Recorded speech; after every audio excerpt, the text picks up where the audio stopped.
நீங்க வந்து விஜய் பார்த்தீங்கன்னா வந்த நாளே வந்து சார் 6 அடிக்கிறாப்புல. எங்க தவறு நடக்குதோ அதை சுட்டி காட்டுங்க, அந்த தவறை தடுங்கன்றதான சொல்றேன். நல்லதை ஏவி தீயதை தடுங்கன்னு விஜய் சொல்றாரு. அந்த கொள்கையில நாங்க இருக்கிறோம். இது யாருக்கு சார் சவுட்கடி? அண்ணாமலை தனக்கு தானே அடிச்சுக்கிறாரு, தனக்கு தானே அடிக்கக்கூடிய சூழல் வந்துருச்சு. விஜய் அவங்களை அடிக்கிறாரு. விஜய் வந்து அந்த இடத்துல பாத்தீங்கன்னா என் பார்ட்டி ரிஜிஸ்ட்ரேஷன் முக்கியம் கிடையாதுங்க. தவறு நடக்க நான் தட்டி கேட்பேன். இந்த நாட்டுல அவனுக்கு குடியுரிமை வேணும், அவன் இந்த நாட்டுல பிறந்தவன், இந்த மண்ணுக்கு சொந்தக்காரன். இந்த இந்தியா சுதந்திரத்துக்காக தாத்தா பூட்டா இஸ்லாமியர்கள் அரும்பாடுபட்டார்கள். அதை உணர்ந்து எனக்கு சுயநலம் வேணாங்க, எனக்கு பொதுநலம் வேணான்னு கொடுத்தாரு பாத்தீங்களா, அதுதான் இஸ்லாமியர்கள் நம்பிக்கை விட்டுருது. என்ன அச்சம், என்ன பயம், என்ன நடுக்கம், நீங்க என்ன தூக்கத்தை இழந்தீங்க? விஜயை கண்டு ஏன் இவ்வளவு அலறீங்க, ஏன் இவ்வளவு பயப்படுறீங்க? வணக்கம் சார். இன்னைக்கு நீங்க தாவேகா பொதுச் செயலாளர் புசி ஆனந்த சந்திச்சிருந்தீங்க. அந்த சந்திப்புக்கு பிறகு மீடியாலாம் என்ன நியூஸ் ரிப்போர்ட் பண்ணாங்கன்னா, தாவேகா கூட்டணியில் இணைந்த முதல் கட்சி அப்படின்னு உங்க கட்சியை அடையாளப்படுத்தியிருந்தாங்க. அவங்க கூட்டணியில் இணைஞ்சிருக்கீங்களா நீங்க, இல்லை அது வெறும் சந்திப்பா? இல்லை சார், என்னன்னு கேட்டிங்கன்னா கண்டிப்பாக தாவேகாவோட ஆதரவு நிலையில தான் தமிழ்நாடு முஸ்லீம் லீக் பயணிக்குது. அது கடந்த ஒரு மாத காலமாகவே.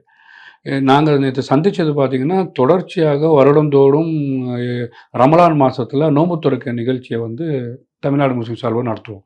அப்போது நேற்று அவரை தாவேகாவோட பொதுச் செயலாளர் ஆனந்த் அவர்களையும் தேர்தல் பிரிவு பொதுச் செயலாளர் ஆதவ் அவர்களையும் சந்திக்கும் போது நாங்கள் வந்து பார்த்திங்கன்னா இந்த மாதிரி இஃப்தியாரி நிகழ்ச்சி நடத்தணும், நாங்கள் நடத்த இருக்கிறோம், தலைவர் விஜய் அவர்களை நீங்கள் வரத்துக்கு அழைப்புதல் கொடுக்கணும், அதுக்கான தேதிக்கான ஒத்திகை எங்களுக்கு தரணும்னு சொல்லும்போது கண்டிப்பாக அவங்க வந்து ஆலோசனை பண்ணி நாங்கள் சொல்கிறோன்னு சொல்லியிருக்கிறாங்க. ஒன்று. ரெண்டாவது என்னன்னு கேட்டிங்கன்னா, தமிழ்நாட்டு அரசியல் களத்தில் வந்து இஸ்லாமியர்களுக்கு ஒரு நல்லது செய்யக்கூடிய, இஸ்லாமியர்களுக்கு ஒரு நம்பிக்கை நட்சத்திரமாக விஜய் வந்து கிரவுண்ட் ரியாலிட்டியில் தெரிகிறாரு. அந்த அடிப்படையில் அவர் வர்றது வந்து நாங்கள் வரவேற்கிறோம் என்ற வார்த்தையும் அவங்கள்ட்ட சொல்லிட்டு. ஓகே. இருந்தாலும் நீங்க ஒரு சந்திப்பு அப்படின்னு சொல்லும் போது பொதுவாக கட்சியினுடைய தலைவரை தான் பார்ப்பாங்க. நீங்க வேற ஒரு கட்சியில இருந்து போறீங்க, உங்களால கூட விஜயை பார்க்க முடியலையா அப்படிங்கிற ஒரு கேள்வியும் இல்லை. நாங்கள் விஜயை பார்க்கணுன்னே போல சார். என்னன்னு கேட்டிங்கன்னா மரியாதை அவர் தான் 23ஆம் தேதி வரைக்கும் அவரோட சொந்த விஷயத்தில் பிஸியாக இருக்காருன்னெல்லாம் தகவல் கேள்விப்பட்டோம். நாங்கள் வந்து பார்த்திங்கன்னா இந்த ரமலான் நோன்பு காலத்தில் நடத்தக்கூடியதில் அவர் வந்து கலந்துக்கணும், அதுக்கான டேட்டு கொடுக்கணும். அவர் பிஸி ஷெடியூலில் இருக்கார்.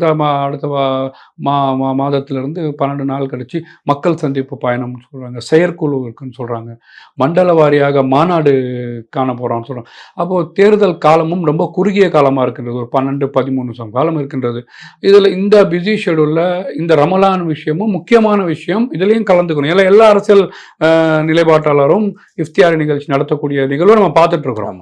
அப்போ நீங்கள் வந்து இருக்கும்போது அதுக்கான தேதி சொல்றதுனால இவங்க பொதுச் செயலாளரை பார்த்து சொல்லிப்போன்னு சொல்லி அவங்கள்ட்ட கேட்டிருக்கிறோம், கொடுக்குறோன்னு சொல்லியிருக்காங்க.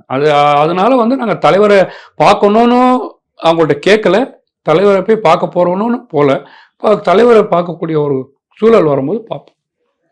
இப்போ முஸ்தபா வந்து இஃப்தார் நோன்புக்கு விஜய் வரணும்னு சொல்றாரு. இதே முஸ்தபா விஜய் படம் வரக்கூடாதுன்னு சொல்லியும் பேசியிருக்காரு. ஆமா சார், கண்டிப்பா நீங்க சொல்ற மாதிரி பாத்தீங்கன்னா விஜய் படம் மட்டும் இல்ல சார், கமல் படமும் வரக்கூடாதுன்னு பேசணும். இதே வந்து துப்பாக்கிக்கும் பேசணும். அந்த காலகட்டத்தில் எங்களுக்கு வந்து பார்த்திங்கன்னா சார், இப்போ இஸ்லாமியர்கள் விஷயத்தில் வந்து இந்த மாதிரி காட்சிகள் வந்து இருக்கக்கூடாது, அவங்களோட மனசு புண்படுது அப்படின்றது அந்த காலகட்டத்தில் இருக்கிற முதலமைச்சர் ஜெயலலிதா அம்மாவிடம் நாங்கள் மனு கொடுத்தோம். அவங்க வந்து அந்த குறுகிய காலம் அதை வந்து நிறுத்தி வச்சுருந்தாங்க. அப்புறம் அந்த காட்சியை நீக்கினாங்க. அப்புறம் நாங்கள் வந்து அந்த படம் வந்து திரையிடப்பட்டது. அந்த படம் வந்து அவங்க மக்கள் வந்து பார்த்து, சினிமால ஒரு காட்சி வந்தப்ப அவர் இஸ்லாமியர்களுக்கு விரோதியா தெரிஞ்சாரு. இன்னைக்கு அரசியல்னு வந்தப்பறம் அவங்களோட கூட்டணி வைக்கலாங்கிறதுனால இன்னைக்கு நண்பனா தெரிகிறார். சார் விஜய் வந்து ப்ரொடியூசர் கிடையாது சார், அவர் வந்து பாத்தீங்கன்னா ஆக்டர். இதுல வந்து பாத்தீங்கன்னா ப்ரொடியூசரும் டைரக்டரும் தான் சொல்லியிருப்பாங்க. இவர் வந்து காட்சியை விட்டு விட்டு விட்டு விட்டு எடுக்கிறாங்க. அது என்ன காட்சி வைக்க போறாங்க, எப்படி அதுல வந்து கொண்டு போறாங்க, என்ன மாதிரி நடக்க போகுதுன்றது தெரியாம நடிச்சிடலாம். அப்ப இந்த காட்சி, சில காட்சிகளை நீக்க வேண்டும், எங்களுக்கு தான் சொல்லக்கூடிய காட்சியை நீக்கிட்டாங்கல்ல. அப்படி நாங்க வந்து வேணுமே நடிப்பேன் அப்படின்னு பிடிவாதம் பொறுத்துனா காட்சியை நீக்காமல் இருந்திருக்கணும். இன்னைக்கு அமரன் படத்துல நாங்க அதே தானே சொல்றோம், நீங்க வந்து இஸ்லாமியர்களை வந்து தவறா சித்தரிக்கீங்க, திமுக நீக்கலையே, பிடிவாதம் பிடிச்சிட்டு உட்காந்துருக்கு. அதெல்லாம் கிடையாது, இது எங்களோட வியாபாரம், நாங்க ரெஜின் மூவில வந்து அதை வந்து வியாபாரம் பண்ணியிருக்கிறோம், சிவகார்த்திகேயன் எங்களோட சகோதரன், சிவகார்த்திகேயனை நாங்க ப்ரொமோட் பண்றோம் அப்படின்னு கொண்டு போயிட்டு இருக்கு. அப்போ வந்து பாத்தீங்கன்னா அதுதான் சொல்றோம், திமுகவுக்கும் இந்த விஜய்க்கும் மிகப்பெரிய வேற்றுமை இருக்கின்றது.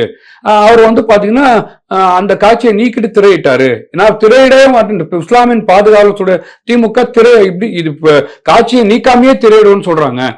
இந்த அடிப்படையில விஜய் வந்து அந்த டைம்ல நாங்க வந்து அந்த விஷயத்த சொல்லும் போது காட்சியை நீக்கி வெளியிட்டாங்க. அந்த டைம்ல நாங்க எதிர்த்தோம். இன்னைக்கு வந்து பாத்தீங்கன்னா இஸ்லாமியர்களுக்கு வந்து பல விஷயங்கள் அவர் செய்யறாரு. எங்களுக்கு அது வந்து பெரிய சாட்சியாவே இருக்கு. கடந்த காலங்கள்ல பண்ணதெல்லாம் அவங்களுக்கு தெரிஞ்சிருக்கா? இதெல்லாம் தெரிஞ்சுதான் அவங்கள வந்து அவங்க சந்திக்க டைம். கண்டிப்பா சார், அது தெரிஞ்சிருக்கு. அதை பத்தி விவாதிச்சோம், கேட்டாங்க, விவாதிச்சோம். நாங்க அதுக்கான விளக்கம் என்னன்னு கேட்டீங்கன்னா சார், கண்டிப்பாக தவறு நடக்கும் போது அந்த இடத்துல தட்டி அவர் விஜயே சொல்றாரு, எங்க தவறு நடக்குதோ நாங்க தட்டி கேட்கணும் அப்படின்றதான அந்த விஜயோட மாணவர்கள் பாசறையில அவர் வந்து பயிற்சி கொண்டு வர்றாரு. மாநாடு பேச்சுல அதான, நாங்க வந்தவரை அரவணைப்போம், பாசிசத்தை எதிர்ப்போம், மன்னராட்சியை ஒழிப்போம், அப்படின்னு என்ன தவறு நடந்தா தட்டி கேளுங்கன்னு சொல்றாரு. எங்கெல்லாம் தவறு நடக்குதோ விஜய் மக்கள் இயக்கத்துக்கு என்ன, விஜயோட தம்பிகளின் தொண்டர்கள் என்ன சொல்றாரு, எங்கெங்கெல்லாம் பாதிப்பு நடக்குதோ, நீங்க நேற்று பாருங்க ஒரு இடத்துல ஒயின் ஷாப் திறந்தாங்கன்னு சொல்லி விஜய் பார்ட்டியில் இருக்கக்கூடிய பெண்களும் ஆண்களும் சாலை மறியல் போராட்டத்தில் இந்த கடை வேணாம்னு சொல்லி போராட்டம் பண்றாங்க. அப்ப எங்க தவறு நடக்குதோ அதை சுட்டி காட்டுங்க, அந்த தவறை தடுங்கன்றதான சொல்ற. நல்லதை ஏவி தீயதை தடுங்கன்னு விஜய் சொல்றாரு.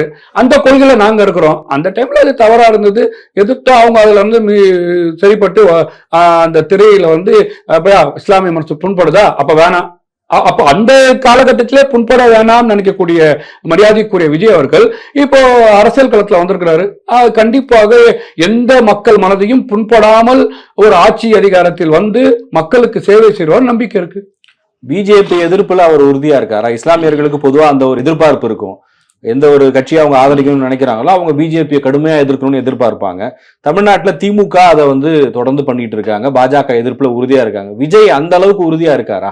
நீங்க வந்து பாத்தீங்கன்னா பாஜக வரக்கூடாதுன்னு சொல்லி தமிழ்நாட்டுல இருக்கிற எல்லா மக்களுமே உறுதியா இருக்கிறாங்க. அதை பூச்சாண்டியா காமிச்சுதான் திமுக சும்மா வந்து பாத்தீங்கன்னா டிராமா டான்ஸ் ஆடிதான் வந்து இந்த இடத்துல வந்து ஜெயிச்சுட்டு வந்துட்டு இருக்கு. நீங்க வந்து விஜய் பார்த்தீங்கன்னா வந்த நாளே வந்து சார் 6 அடிக்கிறாப்புல. என்ன சொல்றா அப்படின்னு கேட்டீங்கன்னா, கொள்கை ரீதியாகவே பாஜக எதிரின்றாரு. பாஜகவின் கொள்கை என்ன, பாஜகவின் சித்தாந்தம் என்ன? அந்த மதவாத சித்தாந்தத்துக்கு நான் ஈடு கொடுக்க மாட்டேன்.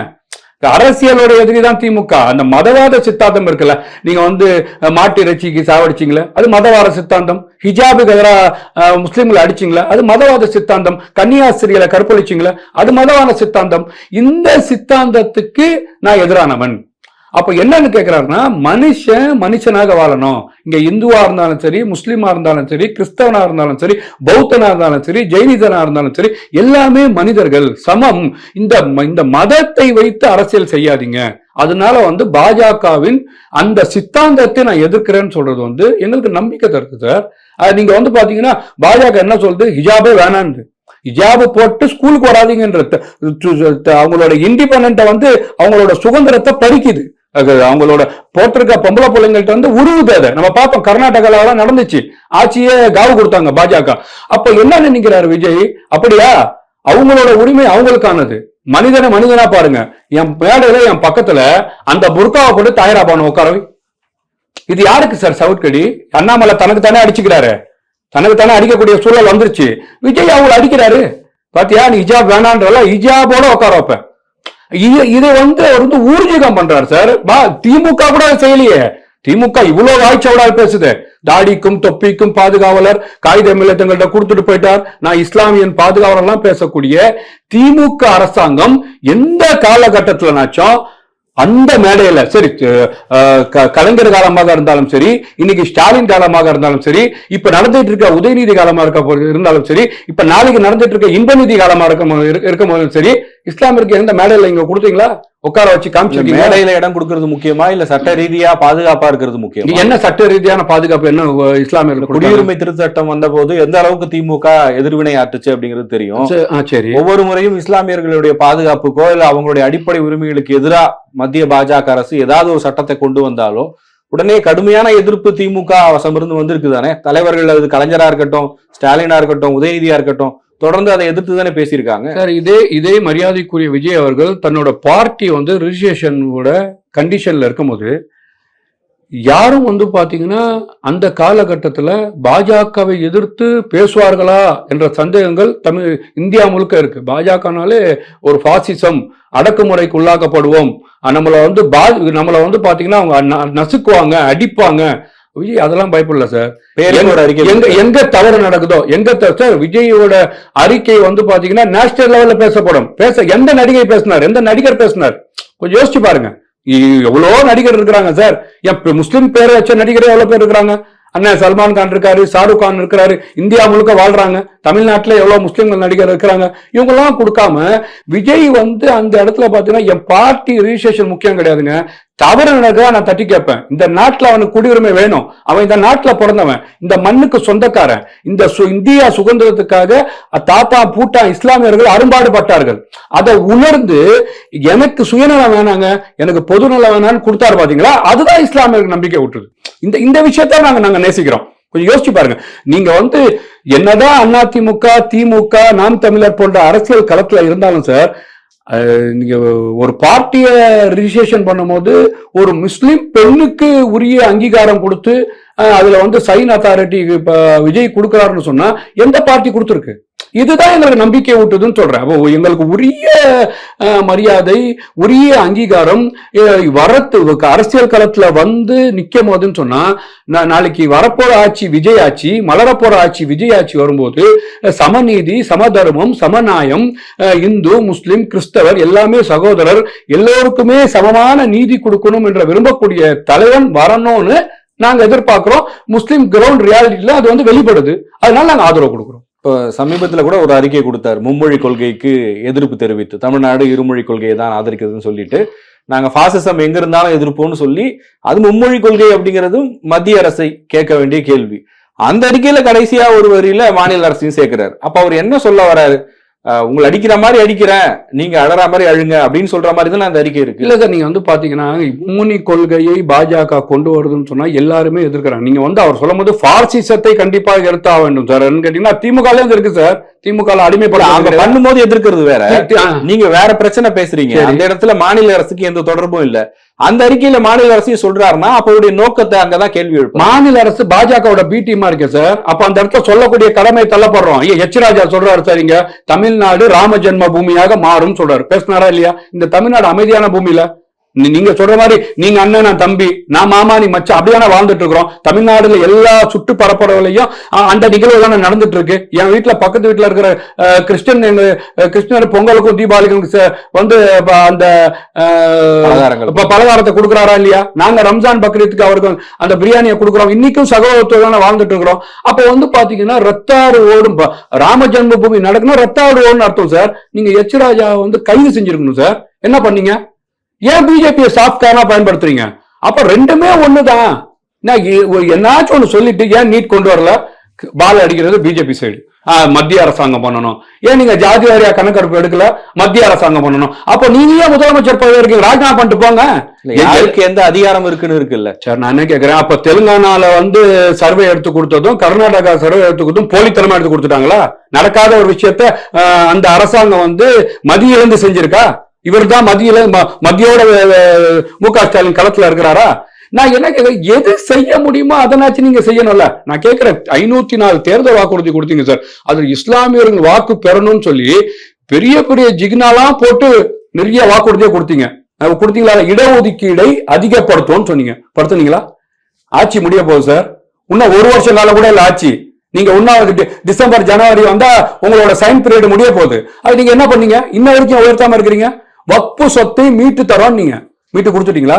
இல்ல, இன்னைக்கு அந்த சட்டம் கொண்டு வரும்போதும் அவங்க நிலைப்பாட்டுல உறுதியா தானே இருக்காங்க. மீட்டு கொடுக்கலையா சார்? நான் என்ன, தமிழ்நாடு அரசாங்கம் கையில வக்பு சொத்து இருக்கு, அதுல ஒரு பட்டியல் கொடுக்குறீங்க. 85,668 வக்பு சொத்து அசெட்ல இருக்குன்னு. அதை வந்து சில வக்புல இருக்கக்கூடிய அதிகாரிகள் தவறு செய்து தவறுதான் லீசு கொடுத்து விட்டு வச்சுக்கிறாங்க. யாரோ வந்து ஆக்குபை பண்ணி அந்த இடத்த உட்காந்துருக்காங்க. இது யாரு மீட்டு கொடுக்கணும்? திமுக. நீங்க சொன்னீங்களா இல்லையா தேர்தல்? ஏன் மீட்டு கொடுக்கல?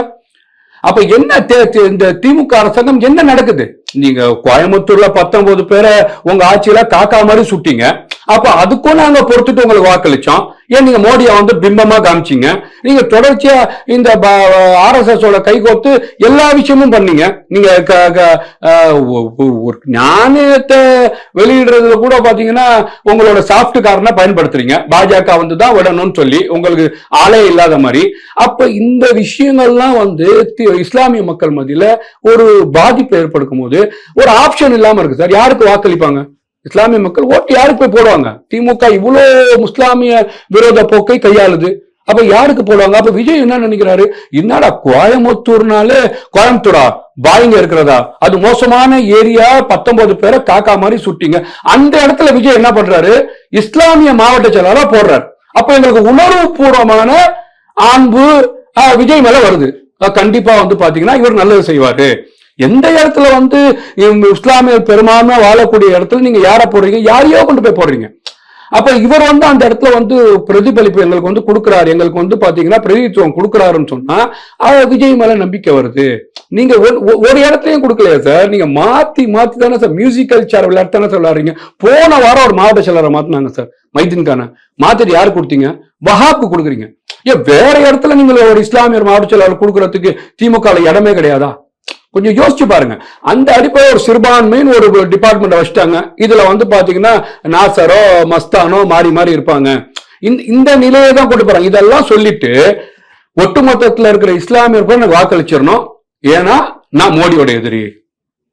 ஆனா இங்க எச்ராஜாவை கைது செய்ய மாட்டேன். இல்ல, ஒவ்வொரு முறையும் அப்படித்தானே இருந்திருக்கு. தேர்தல் முடிவுகளை பார்க்கும்போது இஸ்லாமியர்களுடைய ஆதரவுங்கிறது திமுகவுக்கு தான் இருந்திருக்கு. அப்போ வந்து பாத்தீங்கன்னா அரசியல் களத்துல யார் இருந்தா சார்? திமுக இருந்ததுன்னா அரசியல் யார் களம் கண்டால்? கொஞ்சம் அரசியல் கிரவுண்ட்ல யார் வந்து இறங்கி விளையாண்டா? அதிமுக திமுக. அதிமுக தான் சாப்பிடுற தட்டை நிறைய பிஜேபி நாங்கள் கூட்டணின்னு வச்சு அவங்க கூடயே உட்காந்து சாப்பிட்டுட்டு இருக்காங்க, உட்காந்து பழகிட்டு இருக்கிறாங்களே. அப்ப பாத்தீங்கன்னா சிறுபான்மை மக்கள் கண்ணுல இவங்க கிளீனா காவியில தெரியுது. அப்ப எங்களுக்கு என்ன ஆப்ஷன் இருக்கு? இந்த திமுக இவ்வளவு தவறு செய்து சார், இவ்வளவு தவறு செஞ்சாலும் எங்களுக்கு ஒண்ணுமே செய்யல. இந்த வருஷம் முடிகிற வரைக்கும் திமுக ஒன்றும் செய்யல. அப்ப எங்களுக்கு வந்து பாத்தீங்கன்னு சொன்னீங்கன்னா அடுத்த ஆப்ஷன் இல்ல. அப்ப உரிமையாக இஸ்லாமியருக்கு பெற்றுக் கொடுக்கக்கூடிய இடத்துல மரியாதைக்குரிய விஜய் அவர்கள் இருக்கிறாரு. அந்த அடிப்படையில பாத்தீங்கன்னா நாங்க வந்து ஒரு மாநில பொறுப்புல கூட பாத்தீங்கன்னா யாஸ்மின் என்ற ஒரு சகோதரியை வந்து அவர் வந்து போட்டிருக்காரு. ஒரு ஆட்டோ ஓட்டுநர் ஜாக்கீர் என்றவரை கூட வந்து மாவட்ட செயலராக போட்டிருக்காரு. இதெல்லாம் வந்து பாத்தீங்கன்னா எப்படி இருக்கு? உரிமையா எல்லா மதத்துக்கும் சம நீதி, சம தர்மம், சம நியாயத்தை வந்து மரியாதைக்குரிய விஜய் அவர்கள் கடைபிடிக்கிறாரு. நீங்க வந்து அவரை ஆதரிக்கிறீங்க, உங்களுக்கு ஆதரவு நிலைப்பாட்டுக்கு சில காரணங்களை சொல்றீங்க. நீங்க ஆதரிக்கிறதுனாலயே ஒட்டுமொத்த இஸ்லாம் சமூகமும் விஜய் பின்னாடிதான் இருக்குன்னு சொல்லிட முடியும். நான் சொல்றதெல்லாம் போலித்தனமா காரணமா, பொய்யான காரணமா? திமுக செய்யக்கூடிய அயோக்கியத்தன காரணம், திமுக செய்யக்கூடிய இஸ்லாமிய விரோத காரணம், திமுக இஸ்லாமிய ஏமாத்துற காரணத்தை நான் வெட்ட வெளிச்சல கொண்டு வரேன். இதை கண்டிப்பா இஸ்லாமிய மக்கள் உணவு பேச முடியாம இருக்கு. எத்தனையோ இயக்கங்கள் இன்னைக்கு திமுக ஆதரவு நிலைப்பாட்டிலும் இருக்காங்களே இஸ்லாம் சமூகத்துல இருந்து. எத்தனை இயக்கம் இருக்கு சார்? 25 இயக்கம் இருக்குமா திமுக நிலைப்பாட்டுல? 25 இந்தியன் யூனியன் ஒரு முஸ்லீம் லீக் இருக்கு சார். அவங்க பாஜக இருக்கும் போது கூட இருந்தாங்க சார். மனிதநேய மக்கள் கட்சின்னு ஒரு பேராசிரியர் இயக்கம் இருக்கு. அவங்க வந்து ஒரு 3-4 உடஞ்சிருக்கிறாங்க. ஓகேவா? தமிழ் மன்சாரி ஒரு சைடு போயிருக்கிறாரு. அதுல இருந்து பிரிவுபட்ட அவர்ல இருந்து ஹாரூன் ரஷீத் ஒரு சைடு போயிருக்கிறாரு. இந்த மாதிரி உடஞ்ச இயக்கம் அங்க இருக்கிறாங்க சார். அவங்க இருக்கிறாங்கன்னா அங்க இருந்து இந்த சின்ன சின்ன விஷயத்தை வந்து பேசி முடிப்பதற்கு, ஏதோ அவருக்கு வந்து அழுத்தம் கொடுப்பதற்கு அங்க இருக்கிறாங்க. வேற வழி இல்லாம அங்க இருக்கிறாங்க சார். வேற எங்க போவாங்க? இங்க வந்து பாஜக வலுவா இருக்கு. அப்போ முஸ்லிம்களுக்கான கோரிக்கையை, முஸ்லிம்களுக்கான பிரச்சனையை வென்றெடுக்கணும்னு சொன்னா ஒரு முஸ்லிம் பிரதிநிதித்துவம் தேவைப்படுது. இந்த கால சூழல்ல ஒவ்வொரு சமுதாயத்துக்கும் ஒவ்வொரு அந்த சமுதாயத்தை சார்ந்த பிரதிநிதித்துவம் தேவைப்படுது. அப்ப அந்த இடத்துல அவங்க இருக்கிறாங்க, இஸ்லாமியர்களுக்கு தேவையான பிரதிநிதித்துவம் பெற்று தராங்க. அப்படி இருந்தும் இவ்வளவு பல விஷயத்த செய்யாம இருக்கிறாங்கன்னு சொன்னா அவங்களும் என்ன பண்ணுவாங்க? கூட இருக்கணும் அமைதியா, கூட்டணி தர்மமா, இதெல்லாம் யாரு யோசிப்பாங்கன்னா வாக்களிக்க போற இஸ்லாமியர்கள் யோசிப்பாங்க. அந்த இடத்துல இஸ்லாமியர் என்ன யோசிக்கிறான்னு கேட்டீங்கன்னா, கிறிஸ்தவர்கள் என்ன யோசிக்கிறான்னு கேட்டீங்கன்னா, கண்டிப்பாக விஜய் வந்தா இந்த அரசியல் களம் நல்லா இருக்கும்பா, தமிழ்நாடு வந்து இன்னைக்கு திமுகவா விஜயா மாறி போச்சு, அந்த அடிப்படையில விஜய்க்கு நம்ம வந்து வாக்களிப்போம், விஜயோட ஆட்சி வந்தா நல்லா இருக்கும்னு நினைக்கிறாங்க. அவர் கிரவுண்ட்ல இறங்கி இருக்கிறாரு. அதை பார்த்து திமுக அரசாங்கம் வந்து நேற்று ஒரு நார்த் ஆர்காடுல இருந்து சிராஜின்னு ஒருத்தர் ஒரு பட்டியல் வெளியிடுறாரு சார். தாவாக்கா விஜயோட அரசியல் களத்துல இஸ்லாமியர்களுக்கு அங்கீகாரமே இல்லை. நான் இவ்வளவு அங்கீகாரம் சொல்லி காட்டுறேன். அப்ப வந்து நீங்க வந்து என்ன அச்சம், என்ன பயம், என்ன நடுக்கம், நீங்க என்ன தூக்கத்தை இழந்தீங்க? விஜயை கண்டு ஏன் இவ்வளவு அலறீங்க, ஏன் இவ்வளவு பயப்படுறீங்க? புரியுதா சார்? நல்லா சாப்பிடுங்க, சாப்பாடு கூட இறங்க மாட்டேதா உங்களுக்கு? நல்லா சாப்பிடுங்க, அரசியல்ல கலங்காடுங்க, ஓகேவா? மக்கள் வாக்களிப்பாங்க. அவர் மக்களை நம்பி நிக்கிறாரு. நீங்க வந்து போலித்தனமா ஒரு பட்டியல் இட்டு அதுல ஒண்ணுமே கொடுக்கலன்னு சொல்றத வந்து எப்படி ஏத்துக்க முடியும்? அதான் நான் சொல்றேன். கோயம்புத்தூர்ல வந்து ஒரு மாவட்ட செயலாளர், இஸ்லாமிய மாவட்ட செயலாளர் போலாருன்னா எந்த இயக்கம் போடும்? அதிமுக போடுமா, திமுக போடுமா? வாய்ச்சாவிடாலா பேசுறாரு சீமான் போடுவாரா? ஒரு பார்ட்டிய ரிஜிஸ்ட்ரேஷன் பண்ணும்போது எந்த முஸ்லிம் ஆம்பளையா இருந்தாலும் பொம்பளையா இருந்தாலும் உரிமையை கொடுத்துருக்காங்களா? திமுக கொடுத்துச்சா? அதிமுக கொடுத்தாங்களா? வாய் கொழுப்பா பேசுறாரு சீமான் கொடுத்தாரா? இவர் கொடுத்திருக்கிறார் சார். அப்ப என்ன நினைக்கிறதுன்னு கேட்டீங்கன்னா, கண்டிப்பாக இவர் ஆட்சி அதிகாரத்துல வந்து நல்லது நடக்கும்ன்றதை மக்கள் நம்ம இந்த விஷயத்தெல்லாம் வந்து சொல்லும் போது மக்களுக்கு புரிதல் ஏற்படும். இப்ப நீங்க பேசும்போது நல்லா சாப்பிடுங்க, சாப்பாடு கூட இறங்கலையான்னு கேட்டீங்க இல்லையா? இப்போ நம்ம இந்தியாவை பொறுத்த வரைக்கும் உணவுன்றது அவர்களுடைய தனிப்பட்ட விருப்பம். நம்ம எது பிடிக்குதோ அதை சாப்பிடலாம் அப்படிங்கிற ஒரு விஷயம் இருக்கு. இப்போ இஸ்லாமியர்களை பொறுத்த வரைக்கும் அசைவ உணவு சாப்பிடக்கூடியவர்களும் இருக்காங்க. பனையூர்ல விஜய் கட்சி ஆரம்பிச்சு இது வரைக்கும் பல நிகழ்ச்சிகள் நடத்திருக்கிறாரு. ஒரு நிகழ்ச்சியில கூட வந்து அசைவ உணவு அப்படிங்கிற அந்த கேட்டகரியே இருந்தது இல்ல. எல்லாரையும் சாப்பிடணும்னு கட்டாயப்படுத்தணும் அப்படிங்கிறது கிடையாது. விருப்பப்படுறவங்க சாப்பிடுவாங்க, சைவம் சாப்பிடணும்னு நினைக்கிறவங்க சைவம் சாப்பிடுவாங்க. ஆனா எப்போதுமே அங்க வந்து சைவ உணவு தான் பரிமாறப்பட்டிருக்கிறது. இது எப்படி பாக்குறீங்க? இல்ல சார், நான் என்ன சொல்றேன் சார், இது வந்து நீங்க வந்து இந்த ஒரு வெஜ் அண்ட் நான்வெஜ்ல வந்து கொண்டு போய் விஜய் சாரை வந்து அடக்குறது வந்து ரொம்ப சங்கடமா இருக்கு. என்ன நிலை தெரியுமா சார் இது? அந்த இடத்துல பாத்தீங்கன்னா முஸ்தபா புலாவ் உணவை சாப்பிடக்கூடியவர். நான் வந்து பாத்தீங்கன்னா மட்டன் சாப்பிடுவேன், பீஃப் சாப்பிடுவேன், சிக்கன் சாப்பிடுவேன். என் கூட வர சகோதரர் வந்து பாத்தீங்கன்னா, நான் வந்து பாத்தீங்கன்னா வெஜிடேரியன் வச்சா நல்லா சாப்பிடுவேன். கேரளா சத்தியெல்லாம் ஒன்றா நல்லா சாப்பிடுவேன். விளங்குதா உங்களுக்கு? அது என்ன, நீங்க வந்து பாத்தீங்கன்னா அதுல கொடுக்கக்கூடிய கூட்டு, பொரியல், ரசம், மோர், அப்பளம் எல்லாத்தையும் நான் சாப்பிடுவேன். என் சகோதரர் ஒருத்தர் புலாவ் உணவே பிடிக்காத ஒருத்தர், அவர் எப்படி சாப்பிடுவாரு? இதுல வந்து ஆப்ஷன் வரும் சார். அதுல ஆப்ஷன் வராரு, முஸ்தபா சாப்பிட்டு போயிடுவார். நீங்க ஒரு மட்டன் பிரியாணியோ ஒரு சிக்கன் பிரியாணியோ போட்டா என் சகோதரர் எப்படி சாப்பிடுவாரு? இதுதான் திணிக்கிறது. இந்த திணிப்பு தான் வேணான்றார் அவர். ஆனா இந்தியான்றது ஒரு பன்முகத்தன்மை வாய்ந்த நாடு. எல்லாரும் இருக்காங்க. எனக்கு பிடிச்சதை நான் சாப்பிடுறேன், உங்களுக்கு பிடிச்சதை நீங்க சாப்பிடுங்கன்னு சொல்லும் போது அதற்கான வாய்ப்புகள் இருக்கணும்ல. யாரையும் நம்ம கட்டாயப்படுத்த சொல்லல. நம்ம ஒரு திருமண நிகழ்ச்சிகளுக்கு கூட போறோம் அப்படின்னா அங்க வந்து சைவம் இருக்கும், அசைவம் இருக்கும். ஈவன் சில நேரங்கள்ல இஸ்லாமியர்களுடைய திருமண நிகழ்வுகளுக்கு போகும்போது கூட சபரிமலை சீசனா இருந்தா தனிப்பட்ட முறையில சைவம் சாப்பிடுறவங்களுக்கு ஒரு இடம் வச்சிருப்பாங்க, அவங்க போய் அங்க சாப்பிட்டுக்கலாம் அப்படின்னு. அதுதானே நம்ம கலாச்சாரம். இல்ல சார், நீங்க நினைக்கிற மாதிரி ஒவ்வொரு இஸ்லாமியரோட கல்யாணத்தையும் நீங்க வெஜிடேரியன் நான் வெஜ் தனித்தனியா வைப்பாங்க. இப்போ அவர் விஜய் அவர்கள் நடக்கக்கூடிய பங்கன்ல வந்து பாத்தீங்கன்னா இது வந்து ஒரு பார்ட்டியோட பங்கன் சார். இதுல வந்து நீங்க வந்து நான்வெஜ்ஜை மட்டும் போட்டு இதை மட்டும் சாப்பிடுன்றதுதான் தவறு. வெஜிடேரியன் எல்லாருமே சாப்பிடுவாங்க, சாப்பிடக்கூடிய ஒரு இயல்பான ஒரு அன்னைக்கு வெஜிடேரியன் சாப்பிட என்ன ஆக போகுது? நீங்க வந்து யாரு வெஜிடேரியன் சாப்பிடுறவங்க மட்டும் தான் இங்க இருக்கணும், நான்வெஜ் சாப்பிடுறவங்க இருக்கக்கூடாதுன்னு சொன்னாரா? அப்படி கிடையாது சார். அவரோட இஷ்டம். அந்த இடத்துல அவர் போடுறாங்க, அதை போய் பிடிச்சவங்க சாப்பிட போறாங்க. இது வந்து ஒரு உணவு ரீதியா பிரிக்கு. இது வந்து பாஜகவோட மைண்ட் செட்.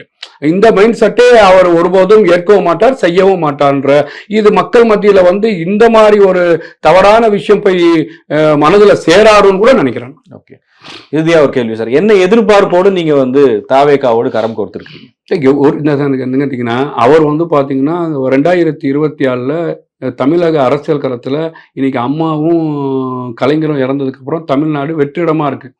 நீங்க வந்து பாத்தீங்கன்னா பாஜக வந்து டோட்டலா வந்து அதிமுகவை கழகம் இல்லா தமிழகம் என்ற தாரக மந்திரத்துல இன்னைக்கு டோட்டலா அழிச்சு காலியாகி முடிச்சு போடுச்சு. ஒண்ணுமே இல்லை, அதிமுக முடிஞ்சு போச்சு. அப்போ இந்த அதிமுகவின் முடிவுரைக்கு வந்து பாத்தீங்கன்னா திமுக பிளஸ் ஆயிடுச்சு. இல்லாட்டி ஸ்டாலின் முதலமைச்சராக ஆயிருக்க முடியாது. அதிமுக நாளா கலந்து பிஜேபியோட போனதுனால்தான் இந்த மண்ணின் மக்கள் ஏத்துக்கல, நாடி துடிப்பு ஏத்துக்கல. நாங்க ஏத்துக்க மாட்டோம்ன்ற ஆரிய சக்திகளை ஒருபோதும் இந்த மக்கள் ஏற்க மாட்டாங்க, தமிழ்நாட்டு மக்கள் ஏத்துக்க மாட்டாங்க. அப்போ என்ன நினைக்கிறாங்கன்னு கேட்டீங்கன்னா, இவர் வந்து பிரிஞ்சு கடத்ததுனால பை ஆக்சிடென்ட் முதலமைச்சரா இவர் வந்துட்டார் திடீர்னு. அவர் வந்து பாஜக டோட்டலா அழிச்சிருச்சு. அப்போ தமிழ்நாட்டில் இந்த மக்களை பாதுகாப்பதற்கு, இந்த மொழியை பாதுகாப்பதற்கு, இந்த மண்ணை பாதுகாப்பதற்கு, இந்து முஸ்லிம் கிறிஸ்தவர்கள் சகோதரராக வாழ்வதற்கு அப்ப யார் இருக்கா? விஜய் வந்திருக்கிறாரு. அவர் கண்டிப்பாக மக்களை நம்பி 2026 எப்படி அவர் ஆரம்பிக்கும் போது சொன்னாரோ, எந்தோட இலக்கு இடைத்தேர்தல் கிடையாது, பொது தேர்தல் நம்பி நிற்பார். இஸ்லாமிய, கிறிஸ்தவ, இந்து அனைத்து மக்களும் வாக்களித்து தமிழ்நாட்டு அரசியல் களத்தில் அவர் வென்றெடுத்த முதலமைச்சர் ஆவார். இந்த தமிழ்நாட்டுக்கு கூடிய விரைவில் நல்ல செய்திகள், நல்ல விஷயங்கள் நடக்க காத்திருக்கு.